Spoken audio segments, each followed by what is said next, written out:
Snow fell in slow, uneven flakes, settling on the man's jacket as he trudged through the pine forest.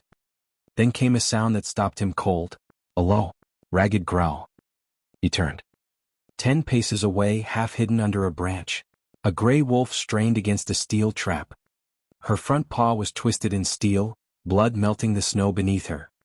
She thrashed once, teeth snapping at the empty air, then sagged in exhaustion. The animal's eyes burned with pain and fear. For a heartbeat, neither moved. The only sound was the wolf's shuddering breath. It would lunge if it could, but the trap held tight. He knew one wrong move could end with teeth at his throat. But leaving it meant a slower death. He dropped to one knee in the snow. His name was Ethan. He worked as a forest ranger. Though most days it didn't feel like a job, it felt like duty. His father had taught him the woods rules. If you take from it, you owe it something back. Lately, illegal traps had been showing up across the valley. Wolves, foxes, even deer had been caught and left to die. The rangers were stretched thin and the snow made travel slow. This one was alone. A young female, by the look of her ribs and size. She must have followed a scent too close to the line of bait. The steel jaws had crushed her leg. Ethan's heart hammered. The wolf's breathing grew faster, her teeth flashing whenever he shifted. He spoke low, his breath misting the air. "It's all right. I'm not here to hurt you."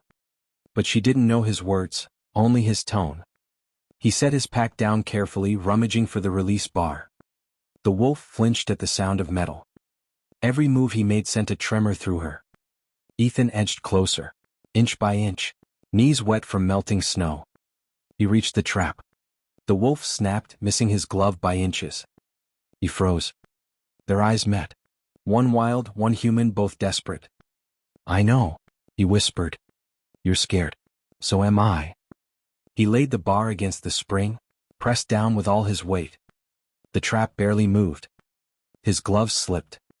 The wolf yelped, thrashing, spraying snow and blood. He backed off, chest heaving. It would have been easier to shoot her, and the pain. But something in her eyes, that flicker of defiance, stopped him. He wasn't going to let a poacher's cruelty win. He stripped off his jacket and threw it over her head. The wolf bucked, growling beneath the fabric, but the darkness calmed her just enough. Ethan pressed again on the bar.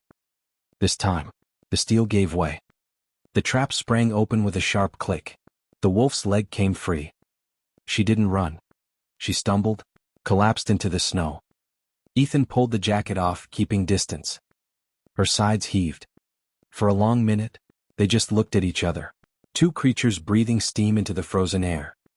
Then, limping and trembling, she turned and disappeared into the trees. Ethan watched her vanish between the trunks, leaving only blood and paw prints in the snow. Weeks passed. The snow melted into rivers that sang through the valley. Spring brought green, then rain, and the forest returned to life. Ethan fixed fences, checked cameras, patrolled the ridgelines. But every time he walked the northern trail, he thought of the wolf, whether she'd survived, whether she still limped. One evening, he camped near the lake, fire crackling low. The scent of pine resin drifted on the smoke. He felt eyes on him, the kind of watching that prickled the neck. He turned. Across the firelight, at the edge of the dark, two pale shapes stood between the trees. Wolves. One stepped forward. She moved with a faint hitch in her gait, the same leg, the same gray coat. His chest tightened. The female stopped 10 paces away. Behind her, shadows shifted. More wolves, a full pack, their eyes catching the light. Ethan didn't move. The fire popped. The leader's gaze was calm now, not afraid. She tilted her head once like recognition. He slowly reached into his pack and pulled out a strip of dried meat. He tossed it gently into the snow. She didn't take it. Instead, she stared another moment, long enough for something silent to pass between them, then turned, melting back into the dark. Months later, late autumn again, a storm rolled over the mountains. Ethan was caught on patrol when his ATV broke down. The radio crackled once, then died.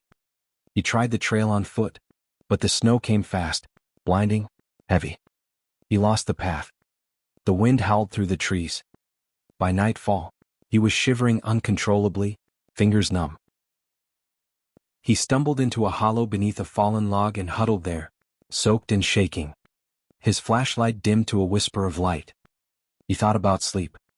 About how quiet the woods could be when you stopped fighting them. The sound. Low, distant. A howl. Another answered closer. Through the white curtain of snow, dark shapes emerged, 5, 6 of them moving in a ring. Wolves. The same pack. Ethan's heart slammed. He tried to stand, but his legs barely obeyed. The wolves closed in, silent except for their breathing. The gray female, his wolf, stepped forward. She sniffed the air, then padded closer until she was only a few feet away. Her breath steamed in the cold. She didn't attack. She didn't run. She simply stood there, eyes bright in the stormlight, and turned her head toward the forest, the direction of the valley trail. He understood. Using his last strength, Ethan followed where she led. The wolves moved around him, not touching, but never far, guiding through drifts and darkness until the beam of a ranger station light flickered through the snow. He collapsed at the threshold. When rescuers found him hours later, he mumbled something about wolves, how they'd led him home. They didn't believe him. But in the snow beyond the cabin, 6 sets of paw prints led up the trail, then vanished into the trees. Months after, when the forest thawed again, Ethan returned to the ridge where he'd freed her. The trap was gone. Only a patch of wildflowers had grown where the blood once fell. From deep in the valley, a single howl rose, long and clear. Ethan turned toward the sound. The wind moved through the pines. Then nothing.